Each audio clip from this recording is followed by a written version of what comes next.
आचार संहिता लागू हो जाती है, इसीलिए बहुत तकलीफ हो जाती है, डेवलपमेंट पूरी ठप हो जाती है और बार बार अपना जैसे देश में चुनाव होना, कहीं ना कहीं चुनाव होना ये ठीक नहीं है।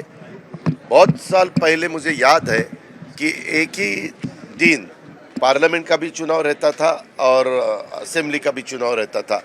तो एक दफ़ा होने के बाद 5 साल तो चुनाव नहीं आएंगे और ऑफिसर भी कभी कभी जो काम करना पड़ता है तो पूरा काम रुकवाना पड़ता है। नया कोई भी डिसीजन हम ले नहीं सकते क्योंकि कोई ना कोई जगह कोड ऑफ कंडक्ट रहता है, ऐसा सब चलता है। इसीलिए ये जो समिति उन्होंने फाइनल की है वो अच्छी है। जल्द से जल्द उन्होंने उनका जो भी प्रस्ताव है वो देना चाहिए। मैं खुद और हमारी राष्ट्रवादी कांग्रेस पार्टी भी उसका स्वागत करती है और अपने देश के लिए ये बहुत ज़रूरी था। जैसे वन नेशन वन टैक्स ज़रूरी था, वैसे टैक्स के बारे में भी ऐसा ही था। कोई स्टेट में कोई कार के ऊपर टैक्स कम, कोई कार के ऊपर टैक्स ज़्यादा, कोई देश में अपने स्टेट में ऐसे अलग अलग टैक्सेस रहते थे। और फिर लोग क्या करते थे, समझो एग्जाम्पल हमने दिया, महाराष्ट्र में कार का टैक्स अगर ज़्यादा हो तो लोग गोवा जाते थे, कर्नाटक जाते थे, बाजू वाले स्टेट जाते थे और वहाँ कार खरीद कर अपने स्टेट में लाते थे। ऐसे ही बहुत दफ़ा हुआ, इसीलिए वो भी अच्छा हुआ और इसके बारे में भी ये होना चाहिए क्योंकि सब काम एक दफ़ा चुनाव होने के बाद प्राइम मिनिस्टर हो, अलग अलग स्टेट के चीफ मिनिस्टर हो, सबको आगे 5 साल काम करना बहुत आसानी उसमें हो जाएगी, ऐसा मेरा खुद का कहना है।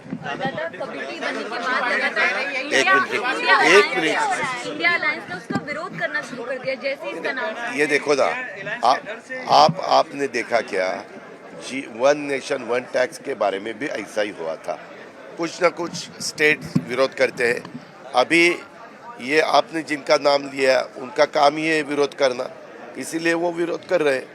लेकिन कॉमन मैन को अगर आप पूछे तो मुझे तो खुद को ऐसा लगता है, हमारी पार्टी को लगता है कि वन नेशन वन इलेक्शन ये बहुत अच्छा है। बीच में मेरे ख्याल से प्राइम मिनिस्टर जी ने भी 2-3 दफ़ा ये मुद्दा उठाया था और तब ज़्यादा किसी ने उसके बारे में अपनी राय नहीं दी थी।